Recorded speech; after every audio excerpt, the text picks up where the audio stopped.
नमस्कार, आप देख रहे हैं टीवी 100 और मैं हूं आपके साथ आर्या चतुर्वेदी।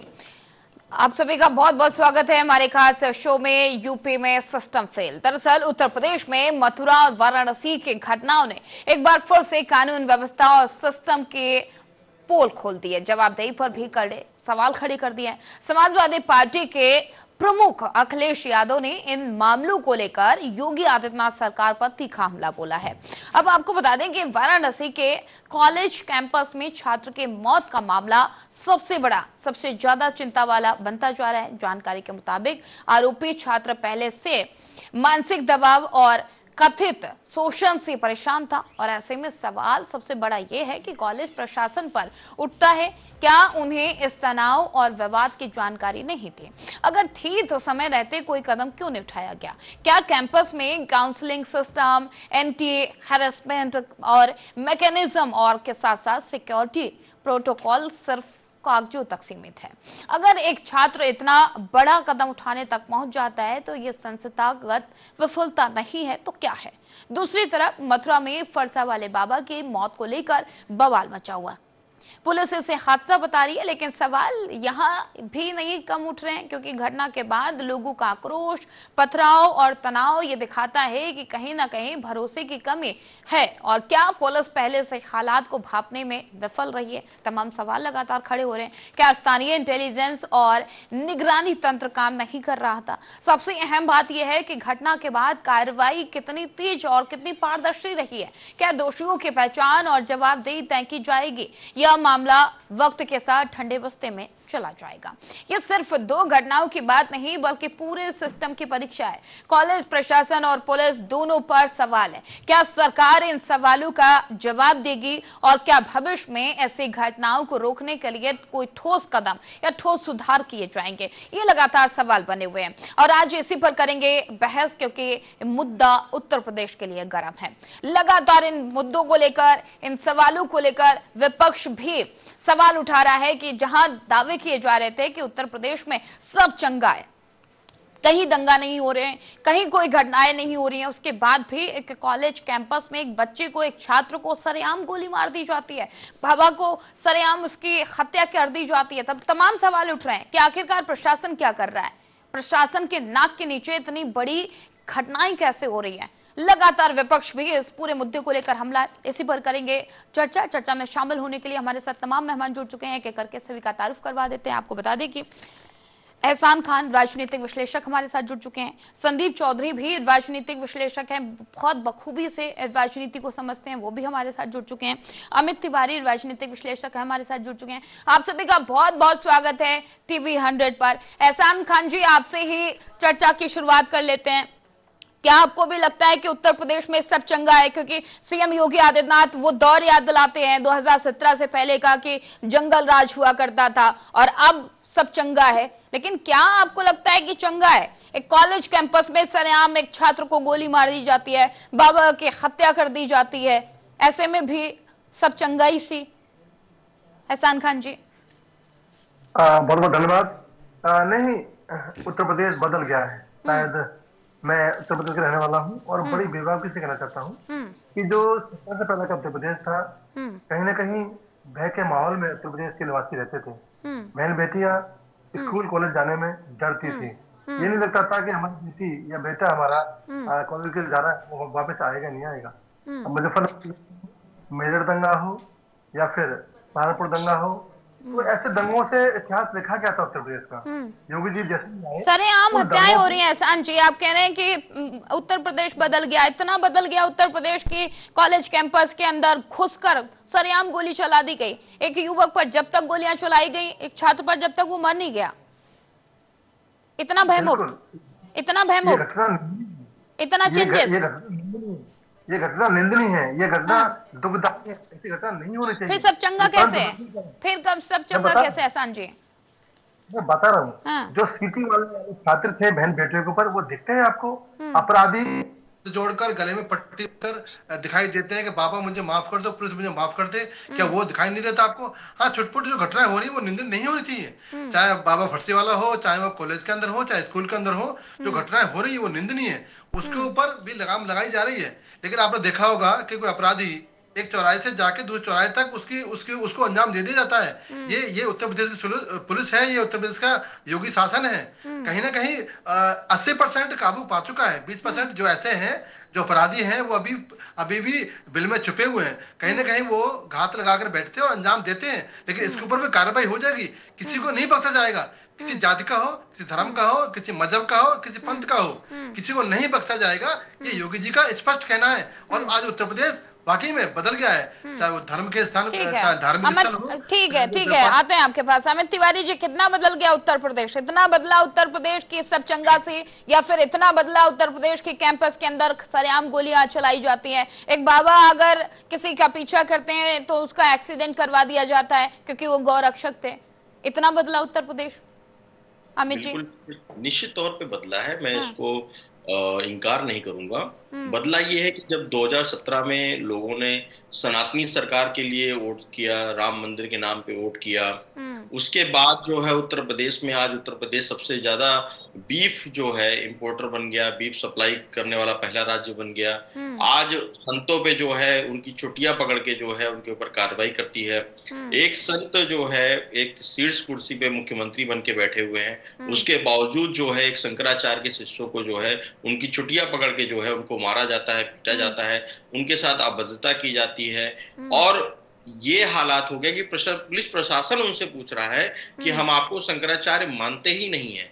मामला सुप्रीम कोर्ट में है, न्यायालय के पास है। उसके पहले ही जो है यहाँ के राज्य की पुलिस जो है अपना फैसला सुना देती है। आप फरसा वाले बाबा की बात कर रहे हैं, चंद्रशेखर सिंह जी की। आप ये समझिए मथुरा से 40 किलोमीटर दूरी स्थिति पे एक ट्रक जो है कंटेनर आता है, और एक ट्रक कंटेनर की वो जांच कर रहे थे, नागालैंड नंबर की। एक राजस्थान नंबर का ट्रक आता है और पीछे से सामने से वहां पे पूरा उजाला है, वहां पे पूरा प्रकाश होता है, उसके बावजूद उनको सामने से टक्कर मारता है और उनकी जो है उस हादसे में जो है उनकी मृत्यु हो जाती है।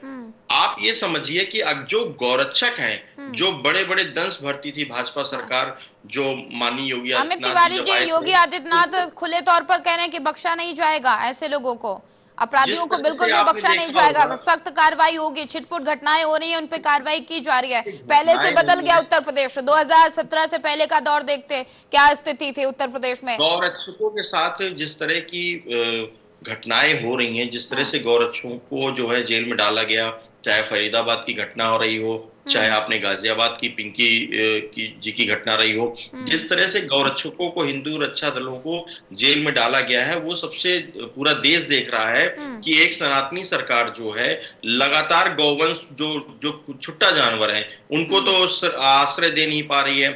गायों के नाम पे बड़े बड़ी गौशालाएं खोल दी गई हैं, फिर भी जानवर जो है छुट्टा जानवर बाहर घूम रहे हैं। उसके बाद जो छुट्टा जानवर बाहर घूम रहे हैं उनको गौवंश जो उठा रहे हैं वो उठा के ले जा रहे हैं।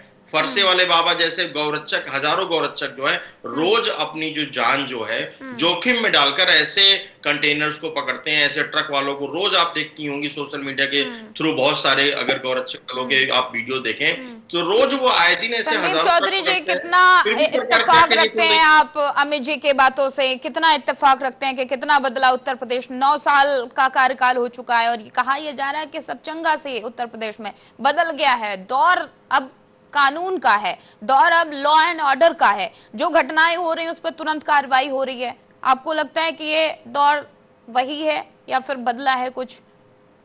देखिए मैडम, ये जो दौर है, ये दौर है पिक्चराइजेशन का। जो आपको दिखाया जाएगा आपको वैसा ही दिखना लगेगा। अगर आपको किसी मूवी में अमरीश पुरी को विलन देखना है तो डायरेक्टर इस तरीके की स्टोरी लिखेगा, इस तरीके का पिक्चराइजेशन करेगा, तो उसमें सलमान खान हीरो दिखने लगेगा, अमरीश पुरी विलन दिखने लगेगा। और किसी पिक्चर में आपने देखा होगा अमरीश पुरी हीरो के रोल में आया तो उसका डायरेक्शन इस तरीके का होगा, पिक्चराइजेशन इस तरीके का होगा कि वही प्राण, वही अमरीश पुरी, वही जो विलन अलग अलग पिक्चरों में रोल करते हैं वो आपको हीरो दिखने लगते हैं। हकीकत ये, लेकिन संदीप जी, ये कोई फिल्म नहीं है, ये उत्तर प्रदेश की जनता है, आम लोग हैं और ये हकीकत है। मुझे अपनी बात प्लीज लेट मी कंप्लीट, बात पूरी करूं। मैं वहीं पे आ रहा हूँ। हमारी आंखों के सामने हकीकत में एक पिक्चर ही चल रही है, हकीकत तो हमें दिखाई नहीं जा रही है। हकीकत तो यह है, जो हम गो रक्षकों की बात कर रहे हैं, जो गोवंश की रक्षा करने के लिए हमारे आपके समाज के लोग सड़कों पर उतर रहे हैं, इसका मतलब हमारी पुलिस, हमारी प्रशासन व्यवस्था फेल हो चुकी है। जो गो रक्षा की कब बात करी, कल आपके मंगलसूत्र की रक्षा करने के लिए कोई उतरेगा, कल कोई मस्जिदों की रक्षा करने के लिए उतरेगा, कल कोई मंदिरों की रक्षा करने के लिए उतरेगा। फिर शासन प्रशासन का काम क्या रह गया? वो किस चीज की सुरक्षा करेंगे? कल भ्रष्टाचार की सुरक्षा करने के लिए भी हमारे आपके बीच में से लोग जाएंगे, वो अधिकारियों की पॉकेट चेक करेंगे, रिश्वत कितनी ले ली है, कितनी नहीं ली है। तो ये काम पहली बात आम जनता का है ही नहीं कि सड़कों पर हम उतरे, हम ट्रकों की चेकिंग करें, हम उसमें क्या भरा हुआ है। ये शासन का काम है। इसका मतलब हमारी शासन व्यवस्था, हमारी प्रशासन व्यवस्था पूरे तरीके से फेल है। अगर हमारी पुलिस और सरकार सचेत रहेगी तो आपको या मुझे सड़कों पर जाकर कोई ट्रक चेक करने की जरूरत नहीं है। तो पूरी की पूरी उंगलियां जो उठती हैं वो सरकार पर उठती है। और जिस तरीके से एहसान साहब कह रहे थे, मुझे नहीं लगता एक राजनीतिक विश्लेषक के तौर पे बैठे, अगर हम सत्ता की चाटुकारिता करने लगेंगे या हम विपक्ष के खिलाफ बोलने लगेंगे, इसका मतलब हम जायज बात नहीं कह रहे हैं। हमें हर कमजोर, हम बात इस पर कर रहे हैं कि एक छात्र को गोली मार दी, बताइए इसमें हम सरकार की किस तरीके से गुणगान करें? अगर मैं चाहूं भी तो कैसे गुणगान करूं? अगर सड़क पर कोई बाबा मारा जाता है तो बताइए मैं सरकार का चाहकर भी मैं गुणगान नहीं कर सकता। हाँ, हम सरकार का गुणगान कर सकते हैं। जिस तरीके से सरकार ने वादा किया, लोगों की वोट ली कि भाई सबका साथ सबका विकास होगा, तो वाकई होता।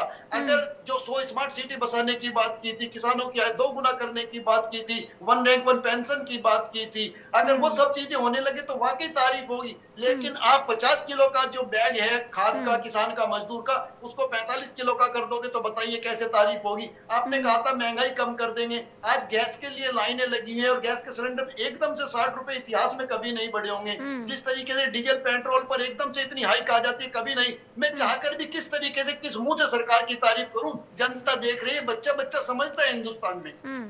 एहसान जी जवाब दीजिए। आप कह रहे थे सब बदल गया उत्तर प्रदेश में, सब चंगा से, तमाम खामियां गिना दी संदीप जी ने, कह रहे हैं किस चीज को लेकर हम तारीफ करें सरकार के?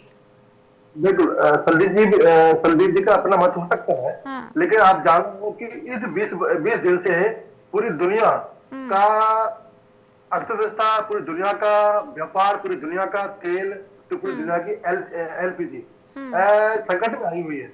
तो भारत उससे अछूता नहीं है। लेकिन हमारा पड़ोसी मुल्क देखो, पाकिस्तान में क्या हालत हो रही है। वहां तो सर हम पाकिस्तान की, अरे एहसान जी हम पाकिस्तान की बात नहीं कर रहे हैं, हम उत्तर प्रदेश की बात कर रहे हैं। भारत का सबसे बड़ा राज्य है उत्तर प्रदेश, उसकी बात कर रहे हैं। वहां पे कहा, पहली बात तो ऐसा, पहली बात तो हमें पाकिस्तान जाना नहीं चाहिए। दूसरी बात, अगर आप पाकिस्तान जाने की बात करते हैं, मुझे अपनी बात ठीक है, आपको बता दूं 2 दिन पहले हैप्पी इंडेक्स आया है। हैप्पी इंडेक्स में पाकिस्तान हमसे ज्यादा बेहतर स्थिति में है। बोलो तो दो। ठीक है एहसान जी अपनी बात पूरी करिए। LPG के लिए, पेट्रोल के लिए पूरी दुनिया में महामारी, पूरी दुनिया में मारामारी चल रही है। हिंदुस्तान उससे अछूता नहीं है, लेकिन फिर भी सरकार प्रत्येक दिन घंटे घंटे दर पर दर उसको सिस्टम पे बैठी हुई है, निगाह बनाई हुई है।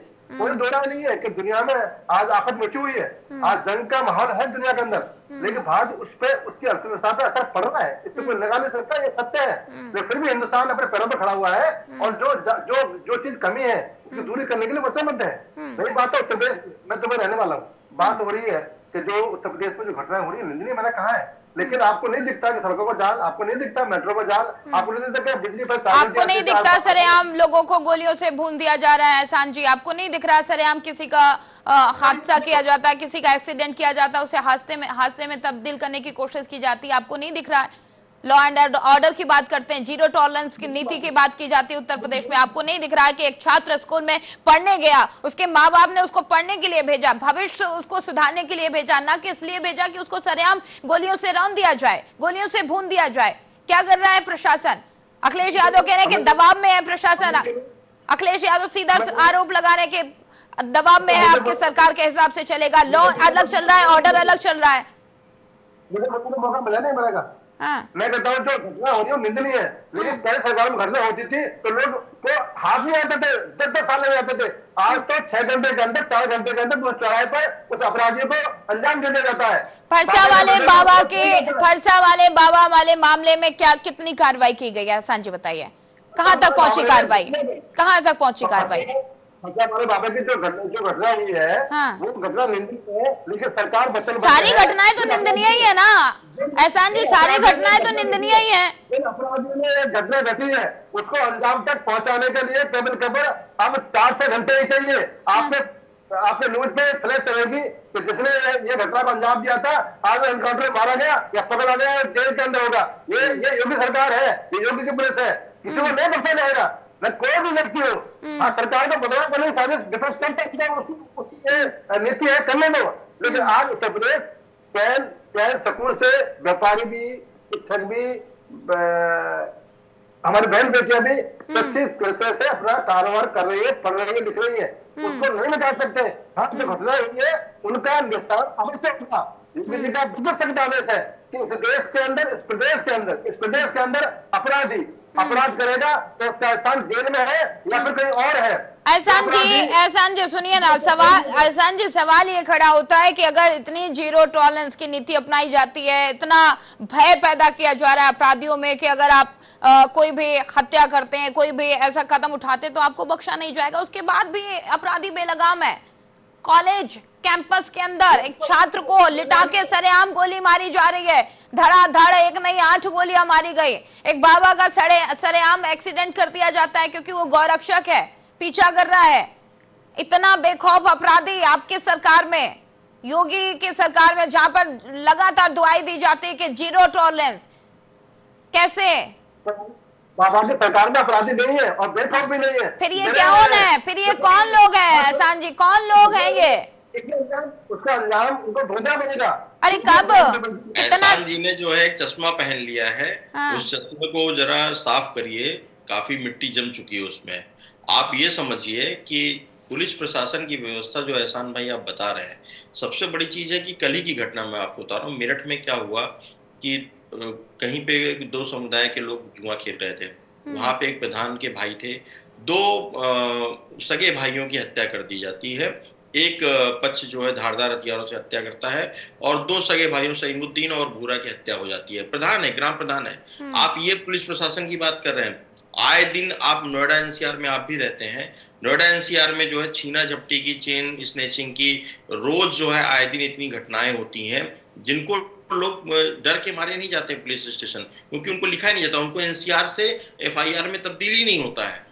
आप आए दिन नोएडा की तस्वीर देख लीजिए, डेली बेसिस पे जो है, चाहे मेट्रो के आसपास के एरिया हो, चाहे सेक्टर 18 के एरिया हो, चाहे हम सेक्टर 2 सेक्टर 15 के एरिया की बात करें, आए दिन वहां पे छीना झपटी होती है। किस प्रशासन की आप बात कर रहे हैं? जहां पे जो है आपके यहाँ पे जो है अगर ब्राह्मण सम्मेलन होता है या ब्राह्मणों के उसमें होता है तो जो भी ब्राह्मण नेता है उनके घर में जो है आप पुलिस बैठा देते हैं, उनको हाउस अरेस्ट करा दिया जाता है। किस प्रशासन की बात कर रहे हैं? हापुड़ में जब कांड हुआ तो आपने रातों रात जो है एक महिला को जो है सबको पुलिस प्रशासन द्वारा जला दिया जाता है। किस प्रशासन की बात कर रहे हैं? जब एक बाबा संत की रज लेने के लिए जो है सैकड़ों लोग जो है दफन हो जाते हैं, उनके ऊपर उनको कार्रवाई नहीं होती है। क्या वोट के लिए जो सियासत हो रही है, उस सियासत में कितने बाबा हैं, कितने लोग, हजारों लोग मर गए और उनके ऊपर कार्रवाई नहीं होती है। जिस आप घटना की जिक्र कर रही हैं बार बार वाराणसी की, एक व्यक्ति जो लड़का जिसने मंजीत जिसने गोलियां दागी हैं दूसरे के ऊपर, सूर्य प्रताप सिंह के ऊपर, आप ये समझिए उसकी रैगिंग करता था अपने दोस्तों के साथ मिलके। जब वो मजबूर हो गया तब उसने जो है इतना कदम उठाया। अगर आज भी रैगिंग के खिलाफ एक सख्त कानून बनाया गया है, उसके बावजूद आप लोग जो है, आपका शासन प्रशासन जो है अगर रैगिंग नहीं रोक पा रहा है तो आप बताइए कि छात्रों को, अपने ही छात्रों को, अपने सीनियर छात्रों को गोली चलानी पड़ रही है। इस तरह का आखिर आप ये समझिए कि इतना आसान है कट्टा मुहैया कराना, कि आपके प्रशासन में जो है कट्टा मुहैया हो रहा है, एक अनऑथराइज जो है तरीके से वो जाता है। जवाब दीजिए एहसान जी, इतना बदला उत्तर प्रदेश, इतना आगे पहुंच गया है कि बच्चों को भी, छात्रों को भी आसानी से कट्टे मिल रहे हैं। देखो, सरकार को बदनाम करने की साजिश आय गवाही होती रहती है। कौन कर रहा है बदनाम सरकार को? सर कौन कर रहा? कौन करेगा? जो विपक्ष वही करेगा। हाँ। और तो कोई नहीं कर सकता। लेकिन उत्तर प्रदेश का बदलाव, अखिलेश, सुनिए ना सर, एहसान जी सुनिए ना, विपक्ष तो सीधे तौर पर कह रहा है कि जो लॉ एंड ऑर्डर है वो लॉ अलग हो चुका है, योगी जी का ऑर्डर अलग चल रहा है, पुलिस प्रशासन है वो आपके दबाव में काम कर रहा है, आपके सरकार के दबाव में काम कर रहा है। ये आरोप लग रहे हैं आप पर। तो पुलिस प्रशासन बिल्कुल खुली अगर छूट दे विपक्ष दी गई है कि बदनाम कर रहा है अपराधियों को नहीं तो बख्शा कार्रवाई जाएगा। करिए ना सर। अपराधियों को नहीं बख्शा जाएगा। हाँ। देखो, देश संविधान से चलता है, कोई सिस्टम बना हुआ है। अगर किसी अपराधी ने अपराध किया है, पहले तो मैं कहता हूँ बिल्कुल नहीं होना चाहिए। अगर हुआ भी है तो उसको अंजाम तक पहुंचाने के बाबा जी की आदेश है योगी पुलिस को कि जो भी अपराध करेगा, चाहे वो कॉलेज में हो, चाहे वो सड़क पे हो, चाहे वो किसी गांव में हो, चाहे किसी मोहल्ले में हो, उसको नहीं बख्शा जाएगा। 80% तक लगाम लगी है। हाँ, जो घटनाएं हो रही है वो नहीं होनी चाहिए, लेकिन उस पर भी लगाम लगाई जा रही है और उस जो अपराधी हैं उनको अंजाम तक पहुंचाया जा रहा है। ये योगी जी का शासन है। आपने देखा भी होगा कि आज उत्तर प्रदेश के अंदर व्यापारी उद्योगपति आ रहे हैं काम करने के लिए। आज सैलानी, चाहे अयोध्या हो, चाहे बनारस हो, चाहे मथुरा में हो, आज सैलानी, विदेशी सैलानी जो नहीं आते थे, आज उनका बढ़ोतरी हुई है। आप डाटा उठा लो। एहसान जी मुद्दे से मत भटकिए। सुनिए ना, सैलानी कितने आ रहे हैं उत्तर प्रदेश में, ये अलग बात है। हम अभी लॉ एंड ऑर्डर पे बात कर रहे हैं। सुनिए ना, एक सीधा सा जवाब दे दिए एहसान जी। एक जवाब का सुनिए ना, एक जवाब दीजिए एहसान जी। वाराणसी में जो घटना हुई उसको लेकर अभी तक क्या कार्रवाई हुई? फरसा वाले बाबा के साथ जो हुआ उसको लेकर क्या कार्रवाई हो? थोड़ा और आपको पीछे लिए चलते हैं। भोले शंकर बाबा याद है आप लोगों को, जो कथा की जा रही थी, भगदड़ मस्ती है, कितने लोग मर गए वहां पर, क्या कार्रवाई हुई अभी तक? गिनाइए, आप बताइए। नहीं, देखो, व्यवस्था के अंदर अगर कोई भगदड़ मस्ती है हाँ। तो उन आयोजकों के ऊपर कार्रवाई होती है। किसने कहा नहीं हुई है? सबको कार्रवाई हुई है। के ऊपर कितनी कार्रवाई हुई सर? कितनी कार्रवाई हुई? ऐसा नहीं है कि क्या वो जेल के पीछे, क्या वो सलाखों के पीछे है? क्या वो सलाखों के पीछे है या अभी भी वो बेखौफ घूम रहे हैं? ये है आपकी कार्रवाई, ये है जीरो टॉलरेंस। वो बेखौफ नहीं घूम रहा। हाँ। शायद आपको पत्रकार महोदय आपको नहीं दिख रहा होगा। सर हमें दिख रहा है, तभी हम आपसे पूछ रहे हैं। मुझे एक आंकड़ा बता दो हाँ। जिसके ऊपर कार्रवाई नहीं हुई, जिसके घर पे बुलडोजर नहीं पहुंचा हो, जो अपराधी खुलेआम घूम रहा हो, मार के हत्या करे घूम रहा हो, लूट रहा हो, डकैती कर रहा हो या अपहरण कर रहा हो। एक नाम बता दो मुझे इन 9 वर्षों में। एक अपहरण बता दो, एक डकैती बता दो, एक सरेआम खुलेआम रोड पर चलते एक गोली भूनता दिखा दो। हाँ, एक जो छुटपुट घटना हुई है उन नहीं होनी चाहिए, लेकिन उनको भी लगाम दिया जा रहा है। हाँ, योगी सरकार को बदनाम करने की साजिश की जा रही है। संदीप जी, योगी सरकार को बदनाम करने की कोशिश है, विपक्ष बदनाम करने की साजिश कर रहा है। भयमुक्त बना है, ये सबको दिखता है। आज किसान भी खुशहाल है, व्यापारी भी खुशहाल है, बहन बेटियां पढ़ लिख कर IAS बन रही है। ठीक है, रात को नौकरियां करने के जा रही है। ठीक है एहसान जी, ओके डन। संदीप जी, भयमुक्त है उत्तर प्रदेश, सरकार को बदनाम करने की साजिश, कितना आपको? जी मैं तो एक बात कहना चाहता हूँ कि मुझे नहीं पता हमारे भाई जो एहसान खान जी हैं, इतना डर और खौफ तो मैंने उन लोगों के अंदर नहीं देखा जिनका जेफरी एप्स्टीन फाइल में नाम आया हुआ है। इनका कौन सा खौफ है? कौन सी इनकी फाइल किसके पास चली गई जो बिल्कुल सच से इन्होंने मुंह मोड़ लिया है? ये जो उत्तर प्रदेश में सरकार बनी, ये जाटों ने भी बढ़ चढ़ के वोट दिया था। जाट क्यों नाराज है सरकार से? पंडितों ने बढ़ चढ़ करके वोट दिया था, पंडित क्यों नाराज है सरकार से? और जो आप बार बार बुलडोजर की बात करते हैं, आप ये बताइए, आप बुलडोजर में बता सकते हैं किसी जाट के घर पर भी बुलडोजर चल गया होगा, किसी ब्राह्मण के घर पर भी बुलडोजर चल गया होगा, बहुत सारे मुसलमानों के घर पर बुलडोजर चला, मस्जिदों पे। आप मुझे एक राजपूत का नाम बताइए देश प्रदेश के अंदर, क्या पूरे देश के अंदर जिसके घर पर बुलडोजर चला हो? तो ये बुलडोजर भी क्या सिलेक्टिव हो गया? जो अपराध करेगा, जो अपराधी है, उसी के घर पे तो बुलडोजर चलेगा ना सर। संदीप जी, बुलडोजर किसी के घर पे थोड़ी चल जाएगा। इन्हीं योगी जी को 73 सीटें मिली थी उत्तर प्रदेश में, क्यों वो 36 सीटों पर आ गए हैं? इसका मतलब जनाधार घट रहा है, लोकप्रियता घट रही है, ग्राफ गिर रहा है। संदीप जी, लेकिन ना जाट नाराज था, ना ब्राह्मण नाराज है, ना मुसलमान नाराज है, ना ओबीसी नाराज है, ना SC नाराज है, सब खुशहाल है। लोग नाराज क्यों नहीं है? दूसरी बार जीत रहे, तीसरी बार 27 में फिर योगी जी आएंगे। और मैं एहसान खान, मुझे डर नहीं है। मैं डर तब था कि जब योगी सरकार से पहले शासन काल था, हमारे बच्चों को पढ़ने के लिए। ठीक है एहसान जी, आप भी सवालों का जवाब घुमा फिरा के देने जलेबी की तरह। आप सभी लोगों का बहुत बहुत धन्यवाद, क्योंकि समय का अभाव है, डिबेट को यहीं रोकना पड़ रहा है। और लगातार उत्तर प्रदेश में इन मामलों को लेकर, इन घटनाओं को लेकर, चाहे मथुरा की घटना हो या वाराणसी की घटना हो, इसको लेकर सियासत कर पाई हुई। लगातार विपक्ष सत्ता पक्ष को आड़े हाथों ले रहा है, लेकिन सवाल ये कि इस पूरे मामले को लेकर कार्रवाई कहां तक पहुंचे। आप बने रहिए हमारे साथ, क्योंकि TV 100 पर खबरों का सिलसिला जारी है।